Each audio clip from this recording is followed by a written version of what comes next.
ಬಾಲ್ರಾಜ್ ಅಖಾಡಕ್ಕಿಳಿದ್ರೆ ಎಂತ ರಾಕ್ಷಸ ಆಗ್ತಾನೆ ಅಂತ ಗೊತ್ತಿರೋದ್ರಿಂದ ಅಕ್ರಮ್, ನೋ ನೋ ಟೈಗರ್, ಒಂದ್ ನಿಮಿಷ, ನಿನ್ನನ್ನ ನೀನ್ ಪ್ರೂವ್ ಮಾಡೋ ಅವಶ್ಯಕತೆ ಇಲ್ಲ, ದುಡುಕ್ಬೇಡ ಅಂತ ಸಾಮ್ರಾಟ್ನ ತಡೆಯೋದಕ್ ನೋಡ್ದ. ಇಲ್ಲ ಅಂಕಲ್, ನಾನ್ ಒಂದ್ಸಲ ಡಿಸೈಡ್ ಮಾಡೋದ್ಮೇಲೆ ಮುಗೀತು, ಲೆಟ್ ಮಿ ಫೈಟ್.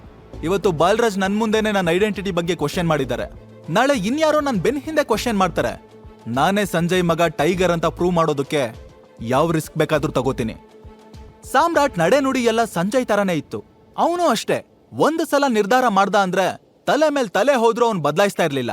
ಸರಿ ಟೈಗರ್, ಆಲ್ ದ ಬೆಸ್ಟ್ ಅಂತ ಹೇಳಿ ಅಕ್ರಮ್ ಮೇಲೆದ್ದ. ಸುಮಾರು 1 ಗಂಟೆ ನಂತರ ಅವ್ರು 3 ಜನ ಬಾಲ್ರಾಜ್ನ ಪ್ರೈವೇಟ್ ಫೈಟಿಂಗ್ ಅಖಾಡಕ್ ಬಂದ್ರು. ಇದೇ ರಿಂಗ್ ನಲ್ಲಿ ಬಾಲ್ರಾಜ್ ಅದೆಷ್ಟೋ ಘಟಾನುಘಟಿಗಳಿಗೆ ಮಣ್ಮುಗ್ಸಿದ್ದ.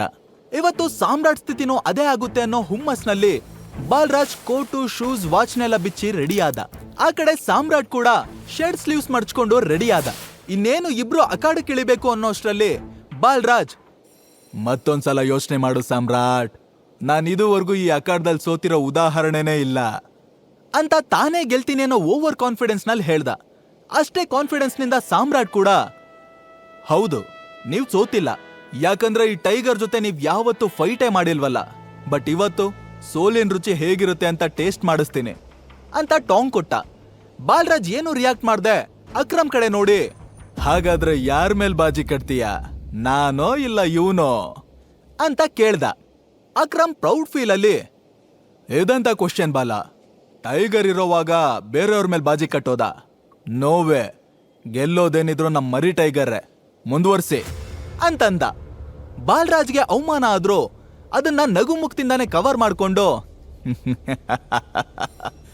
ಇರ್ಲೆ ನೀನ್ ಈ ಓವರ್ ಕಾನ್ಫಿಡೆನ್ಸ್ಗೆ ನೀನೇ ಪಶ್ಚಾತ್ತಾಪ ಪಡ್ತೀಯ, ಗೆಲ್ಲೋದೇನಿದ್ರು ನಾನೇ ಅಂತ ಹೇಳ್ತಾ ಅಖಾಡಕ್ಕೆ ಇಳ್ದ. ಸಾಮ್ರಾಟ್ ಕೂಡ ಹಗ್ಗ ನುಗ್ಬಂದು ರಿಂಗ್ ಒಳಗಡೆ ನಿಂತ್ಕೊಂಡ. ಒಂದು ಸಲ ಮನ್ಸಲ್ಲೇ ಸಂಜಯ್ನ ನೆನಪು ಮಾಡ್ಕೊಂಡು ಕೈ ಮುಗ್ದ. ಹಾಗೆ ಇಬ್ರು ನಡುವೆ ಫೈಟ್ ಶುರುವಾಯ್ತು. ಆಗ ಬಾಲ್ರಾಜ್ ಏಯ್ ಅಂತ ಕಿರಿಸ್ತಾ ಓಡ್ ಬಂದು ಸಾಮ್ರಾಟ್ಗೆ ಫಸ್ಟ್ ಪಂಚ್ ಕೊಟ್ಟ. ಆ ಪಂಚ್ ಕಬ್ಣದ ರಾಡಲ್ಲಿ ಬೀಸ್ ಹೊಡೆದಾಗಿತ್ತು. ಸಾಮ್ರಾಟ್ ಒಂದು ಕ್ಷಣ ನಿಂತಲ್ಲೇ ಅಲ್ಲಾಡೋದ, ತಲೆ ಜುಮ್ಮಂತು. ಬಾಲ್ರಾಜ್ ಮದ್ದಾನೆ ತರ ರಿಂಗ್ ತುಂಬಾ ಓಡಾಡ್ತಾ ಸಾಮ್ರಾಟ್ಗೆ ಮತ್ತೆ ಪಂಚ್ ಮಾಡೋದಕ್ಕೆ ಓಡ್ ಬಂದ. ಈ ಸಲ ಅವನು ಬರ್ತಿದ್ ಫೋರ್ಸ್ಗೆ ಪಕ್ಕ ಸಾಮ್ರಾಟ್ ಮುಖಾಮುಖಿ ಬ್ಲಾಸ್ಟ್ ಆಗೋದು ಕನ್ಫರ್ಮ್ ಆಗಿತ್ತು. ಅಕ್ರಮ್ ಟೆನ್ಷನ್ ನಲ್ಲೇ ತಲೆ ಮೇಲೆ ಕೈ ಹೊತ್ಕೊಂಡು ಇರೋ ಬರೋ ದೇವ್ರನ್ನೆಲ್ಲ ನೆನಪು ಮಾಡ್ಕೊಳ್ತಾ ಇದ್ದ. ಇನ್ನೇನು ಬಾಲ್ರಾಜ್ ಮುಷ್ಟಿ ಸಾಮ್ರಾಟ್ ಮುಖದ ಮೇಲೆ ಬೀಳ್ಬೇಕು ಅನ್ನೋ ಅಷ್ಟರಲ್ಲಿ ಅವನು ಪಟ್ ಅಂತ ಕೆಳಗ್ ಬಗ್ದ. ಬಾಲ್ರಾಜ್ ಗಾಳಿಗೆ ಮುಷ್ಟಿ ಮಾಡಿ ಹಾಗೆ ಮುಂದೆ ಹೋದ. ಇವಾಗ ಸಾಮ್ರಾಟ್ ಮುಖದಲ್ಲಿ ನಗು ಇತ್ತು. ಅವನು ಚಿಕ್ಕ ವಯಸ್ಸಿನಲ್ಲೇ ಸಂಜಯ್ ಫೈಟಿಂಗ್ ಪ್ರಾಕ್ಟೀಸ್ ಮಾಡೋದನ್ನ ಒಂದು ದಿನಾನು ಮಿಸ್ ಮಾಡದೆ ನೋಡ್ತಿದ್ದ. ಅಷ್ಟೇ ಅಲ್ಲ, ಸಂಜಯ್ ಆಗ್ಲೇ ಅವನ್ಗೆ ಫೈಟಿಂಗ್ ಟೆಕ್ನಿಕ್ಸ್ನೆಲ್ಲ ಕಲ್ಸಿದ್ದ ಕೂಡ. ಈಗ ಅವನ್ ಅದನ್ನೆಲ್ಲ ನೆನಪು ಮಾಡ್ಕೋತಿದ್ದ. ಈ ಕಡೆ ಬಾಲ್ರಾಜ್ ಗುರಿ ತಪ್ಪಿರೋ ಗಿಡಗನ್ ತರ ಆಗಿದ್ದ. ಬಿಡಲ್ಲ ಕಣೋ ನಿನ್ನನ್ನ ಅಂತ ಕಿರಿಸ್ತಾ ಮತ್ತೆ ಸಾಮ್ರಾಟ್ ಕಡೆ ಓಡೋಡ್ ಬಂದ. ಸಾಮ್ರಾಟ್ ಫುಲ್ ಹಿಂದಕ್ ಬಾಗಿ ಒಂದು ಟರ್ನ್ ತಗೊಂಡು ಅವನು ಬೆನ್ಗೆ ಸರಿಯಾಗಿ ಪಂಚ್ ಮಾಡ್ದ. Yes yes super tiger, super ಕಣೋ ಅಂತ ಅಕ್ರಮ್ ಚಿಕ್ಕ ಮಕ್ಕಳ ತರ ಜೋಶಲ್ ಚಪ್ಪಾಳೆ ತಡ್ದ. ಇತ್ತ ಸಾಮ್ರಾಟ್ ಕೊಟ್ಟ ಸ್ಟ್ರಾಂಗ್ ಪಂಚ್ಗೆ ಬಾಲ್ರಾಜ್ ಬ್ಯಾಲೆನ್ಸ್ ತಪ್ಪಿ ರಿಂಗ್ ಮೇಲೆ ದೊಪ್ಪ ಅಂತ ಬಿದ್ದ. ಈಗ ಅವನು ಗಾಯಗೊಂಡಿರೋ ಸಿಂಹ ತರ ಆಗಿದ್ದ. ಹಲ್ ಕಡಿತಾ ಮತ್ತೆ ಅಟ್ಯಾಕ್ ಮಾಡೋದಕ್ ಮುಂದಾದ. ಸಾಮ್ರಾಟ್ಗೆ ಆಗ್ಲೇ ಬಾಲ್ರಾಜ್ ವೀಕ್ನೆಸ್ ಏನು ಅನ್ನೋದು ಅರ್ಥ ಆಗಿದ್ರಿಂದ ಈಸಿಯಾಗಿ ತಪ್ಪಿಸ್ಕೋತಿದ್ದ. ಅವನ್ ನೆರಳನ್ನು ಕೂಡ ಬಾಲ್ರಾಜ್ನಿಂದ ಟಚ್ ಮಾಡೋದಕ್ಕಾಗ್ತಾ ಇರ್ಲಿಲ್ಲ. ಅಕ್ರಮ್ ನಗ್ತಾ, ಹೇಯ್ ಬಲ, ಸಾಕೋ ಸರೆಂಡರ್ ಆಗ್ಬಿಡೋ, ನಿನ್ ರೆಕಾರ್ಡ್ನ ನೀನೇ ಯಾಕೆ ಸ್ಪಾಯ್ಲ್ ಮಾಡ್ಕೋತ್ಯಾ, ಬಿಡು ಹೋಗ್ಲಿ, ನೀನ್ ಟೈಗರ್ ಕೈಯಲ್ಲಿ ಸೋತಿದ್ಯಾ ಅಂತ ನಾನ್ ಯಾರ ಹತ್ರನೂ ಹೇಳಲ್ಲ ಅಂತ ಉರಿತಿರೋ ಬೆಂಕಿಗೆ ತುಪ್ಪ ಸುರ್ದ.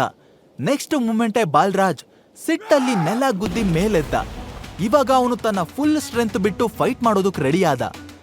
ಯಾವ್ಯಾವ್ದೋ ಹೊಸ ಟೆಕ್ನಿಕ್ನೆಲ್ಲ ಯೂಸ್ ಮಾಡಿ ಸಾಮ್ರಾಟ್ನ ಹೊಡೆಯೋದಕ್ ನೋಡ್ದ.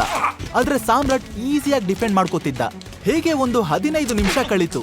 ಆಮೇಲೆ ಸಾಮ್ರಾಟ್ ಸುಮ್ನೆ ಟೈಮ್ ವೇಸ್ಟ್ ಮಾಡೋದ್ ಬೇಡ ಅನ್ಕೊಂಡು ಅವನ್ ಹೊಟ್ಟೆಗೆ ಜೋರಾಗಿ ಒಂದು ಪಂಚ್ ಮಾಡ್ದ. ನೆಕ್ಸ್ಟ್ ಸೆಕೆಂಡೇ ಬಾಲ್ರಾಜ್ ಹೊಟ್ಟೆ ಹಿಡ್ಕೊಂಡು ನೆಲಕ್ಕೆ ಉರುಳ್ದ. ಸಾಮ್ರಾಟ್ ಕ್ವಿಕ್ ಆಗಿ ಹಿಂದೆಯಿಂದ ಅವನ 2 ಕೈಗಳನ್ನು ಬಳಸಿ ಗಟ್ಟಿಯಾಗಿ ಹಿಡ್ಕೊಂಡು ಮೇಲೆತ್ತುದ. ಅಕ್ರಮ್ ಫುಲ್ ಶಾಕ್ ಅಲ್ಲಿ ಬಾಯಿ ತೆರ್ಕೊಂಡು ನಿಂತಿದ್ದ. ನೋಡ್ತಿದ್ದಂಗೆ ಸಾಮ್ರಾಟ್ ಬಾಲ್ರಾಜ್ನ ಗಾಳಿಲಿ ಒಂದು ರೌಂಡ್ ಸುತ್ತಿಸಿ ಕೆಳಗೆಸ್ತ. ಬಿಟ್ಬಿಡು ನನ್ನನ್ನ ಅಂತ ಬಾಲ್ರಾಜ್ ಕಿರ್ಚ್ಕೊಂಡಾಗ ಅಕ್ರಮ್ಗೆ ಮೋಸ್ಟ್ ಎಕ್ಸ್ಪೆನ್ಸಿವ್ ವಿಸ್ಕಿ ಕುಡ್ದಷ್ಟು ಖುಷಿ ಆಗೋಯ್ತು. ಬಾಲ್ರಾಜ್ ನಿಧಾನವಾಗಿ ಮೇಲೆದ್ದೇಳ್ತಾ,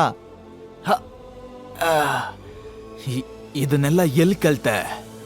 ಆ ಪಂಚಿಂಗ್ ಟೆಕ್ನಿಕ್ಸ್ನ ನಿನ್ಗೆ ಹೇಳ್ಕೊಟ್ಟಿದ್ಯಾರು ಅಂತ ಸಾಮ್ರಾಟ್ನ ಕೇಳ್ದ. ಕಲ್ತಿದ್ದಲ್ಲ, ಬ್ಲಡ್ ಅಲ್ಲೇ ಬಂದಿರೋದು. ಹುಲಿಗೆ ಬೇಟೆ ಆಡೋದನ್ನ ಕಲಿಸ್ಬೇಕಾ? ಅಷ್ಟರಲ್ಲಿ ಅಕ್ರಮ್ ರಿಂಗ್ ಒಳಗಡೆ ಓಡ್ ಬಂದು ಸಾಮ್ರಾಟ್ನ ತಪ್ಕೊಂಡು, ಮರಿ ಟೈಗರ್ ಕಣೋ ನೀನು, ಇವತ್ತು ನೀನ್ ಫೈಟ್ ಮಾಡ್ತಿದ್ದು ಸೇಮ್ ಸಂಜಯ್ ತರನೇ ಇತ್ತು. ಇನ್ಮೇಲೆ ನಾನ್ ಯಾರ್ ಏನೇ ಹೇಳಿದ್ರು ಕೇರ್ ಮಾಡಲ್ಲ. ನೀನೇ ನಮ್ ಟೈಗರ್, ಟೈಗರ್ ಟೈಗರ್ ಟೈಗರ್ ಅಂತ ಬೆಂತಡ್ತಾ ಜೈಕಾರ ಹಾಕ್ತಾ. ಬಾಲರಾಜ್ ನಗ್ತಾ, ನೀನ್ ಮಾತ್ರ ಅಲ್ಲ, ನಾನು ಒಪ್ಕೊಂಡಿದ್ದೀನಿ. ಇನ್ಮೇಲೆ ಇವನೇ ನಮ್ ಟೈಗರ್. ಇವತ್ತಿನ ಪಾರ್ಟಿ ನಂದು. ಕಮಾನ್, ಒಟ್ಟಿಗೆ ಡ್ರಿಂಕ್ಸ್ ಮಾಡೋಣ. ಅಕ್ರಮ್ ಬಾಲರಾಜ್ ಕಡೆ ನೋಡ್ಕೊಂಡು, ಹಲೋ, ಹಾಗಲ್ಲ ಟೈಗರ್ ಸರ್, ನನ್ ಜೊತೆ ಡ್ರಿಂಕ್ಸ್ ಮಾಡ್ತೀರಾ? ಹೀಗ್ ಕೇಳ್ಬೇಕು, ಅರ್ಥ ಆಯ್ತಾ ಅಂತ ತಮಾಷೆ ಮಾಡ್ದ. ಬಾಲರಾಜ್ ನಗ್ತಾನೆ, ಓಕೆ ಟೈಗರ್ ಸರ್, ನನ್ ಜೊತೆ ಡ್ರಿಂಕ್ಸ್ ಮಾಡೋದಕ್ ಬರ್ತೀರಾ ಅಂದಾಗ ಸಾಮ್ರಾಟ್ ಮುಗುಳ್ ನಗ್ತಾ ಅವನ್ ಭುಜದ ಮೇಲೆ ಕೈ ಹಾಕಿ, ವೈ ನಾಟ್, ಬನ್ನಿ ಅಂದ. ಅದೇ ಸಮಯಕ್ಕೆ ಸಾಮ್ರಾಟ್ ಫೋನು ರಿಂಗ್ ಆಯ್ತು. ಹಲೋ, ನಾನು ಸಾನ್ಯಾ. ಅರೆ, ನೀ ನನ್ನ ಕಾಲ್ ಮಾಡ್ತಿದ್ಯಾ? ಇವತ್ ಸೂರ್ಯ ಏನಾದ್ರೂ ಪಶ್ಚಿಮದಲ್ಲಿ ಹುಟ್ಬಿಟ್ಟಿದಾನ? ನಿನ್ ತಲೆ ಹಡ್ಡ ಮಾತ್ಗೆ ನನ್ನ ಹತ್ರ ಟೈಮ್ ಇಲ್ಲ. ನೋಡು, ನಮ್ಮ ಅಪ್ಪ ಅಮ್ಮ ಫಾರಿನ್ ಇಂದ ವಾಪಸ್ ಬಂದಿದ್ದಾರೆ. ಅವ್ರಿಗೆ ನಮ್ ವಿಷಯ ಎಲ್ಲ ಗೊತ್ತಾಗಿದೆ. ಇಮಿಡಿಯೇಟ್ ಆಗಿ ಅವ್ರು ನಿನ್ನ ಮೀಟ್ ಮಾಡ್ಬೇಕಂತೆ. ಈಗ್ಲೇ ಮನೆಗ್ ಬಾ. ಸಾಮ್ರಾಟ್ ಆಶ್ಚರ್ಯದಿಂದ, ಈಗ್ಲಾ? ಅಲ್ಲ, ನಾನ್ ಬೇರೆ ಕೆಲ್ಸದ ಮೇಲೆ ಆಚೆ ಬಂದಿದ್ದೀನಿ, ಈಗ್ಲೇ ಬರೋದಕ್ಕಾಗಲ್ಲ ಅಂತ ಹೇಳ್ತಾ ಇದ್ದಾಗ್ಲೇ ಸಾನ್ಯಾ ಕಾಲ್ ಕಟ್ ಮಾಡಿದ್ಲು. ಇವಳೊಬ್ಳು 7 ತಿಂಗ್ಳಿಗೆ ಹುಟ್ಟೋಳ್ ತರ ಆಡ್ತಾಳೆ ಅಂತ ಬೈಕೊಂಡು ಫೋನ್ ಜೇಬಲ್ ಇಟ್ಕೊಂಡ. ಅವ್ನ್ ಟೆನ್ಷನ್ ಮಾಡ್ಕೊಂಡಿರೋದನ್ನ ನೋಡಿ ಅಕ್ರಮ್ ಹತ್ರ ಬಂದು, ಏನಾಯ್ತು ಟೈಗರ್, ಯಾರ್ದು ಫೋನು? ಅಂಕಲ್, ನನ್ಗೀಗ ಅರ್ಜೆಂಟಾಗಿ ನಮ್ಮ ಅತ್ತೆ ಮಾವನ್ ಮೀಟ್ ಮಾಡೋದಕ್ಕೆ ಹೋಗ್ಬೇಕು. ಕ್ಷಮಿಸಿ ಬಾಲರಾಜ್, ಇನ್ನೊಂದ್ಸಲ ಸಿಗ್ತೀನಿ.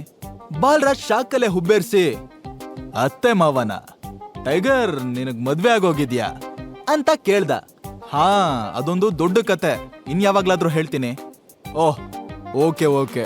ಹಾ ಅಕ್ರಮ್, ನಾವು ಟೈಗರ್ ಬಂದಿರೋ ವಿಷಯನ ಮಾಂಟಿಗೆ ಹೇಳಬೇಕು.